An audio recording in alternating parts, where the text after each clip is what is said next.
You're working in a library, and the war that has been consuming your city has now busted through the doors. The revolutionaries are burning everything in their wake. You have only moments to grab whatever you can and get to safety. What do you grab? For Kyla, the librarian for the spell books on the third floor, there just isn't enough time to grab all the precious books she loves. And if not for Kaz, a talking spider plant assistant, she would still be trying to decide. Grabbing favorites from the shelves as she flees to a boat already containing several crates of books, her and Kaz set sail for safety.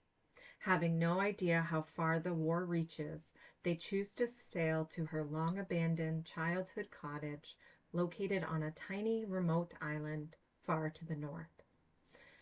In the Spellshop by Sarah Beth Durst, we meet Kyla, an isolated by choice librarian who wants nothing more than to live and work in the great library of Elysium, protecting the precious spellbooks of the city's elite. After her old life literally goes up in flames, she is left adrift with only her sentient spider plant Kaz and some books containing spells she isn't authorized to cast. Hoping to lay low and attract as little attention as possible, Kyla settles into her cottage and is soon looking for a way to earn some money. As she meets and learns more about the town and community members, who immediately welcome her with open arms, especially a handsome neighbor, she identifies a specific but illegal need she may be able to provide. She quickly realizes that her new home and refuge is in dire need of magic that is being denied them by the Empire. Armed with the spellbook she saved, she opens a berry jam shop as a front for the town's first and only spell shop.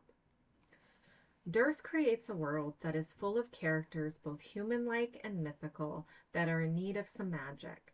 As we navigate the story through Kyla's perspective, set on a picturesque island, we encounter mer horses, winged cats, mermaids, forest sprites, and talking house plants. This story is low on battles and drama, containing slight tension and subterfuge with a whole lot of heroes and the intangible villain of laws and oppression. What this book lacks in high-stakes conflict, action, and political intrigue, it more than compensates with whimsical, upbeat, feel-good escapism. Written as if a love letter to book lovers, to quote, "It wasn't that she didn't like people.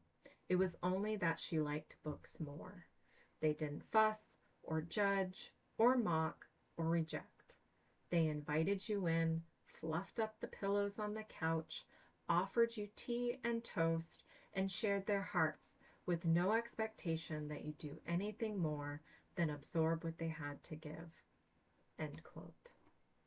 This story perfectly personifies this image of a book that comforts the reader and allows them to absorb its content. Immersed with kindness and so much good, this book leaves you feeling warm, as if just hugged. It transports you to a fantasy world with low stakes and high reward. You must grab your favorite blanket and perhaps your favorite jam and curl up with the spell shop so that you too can join its band of characters, turn found family, and experience all the magic that it contains.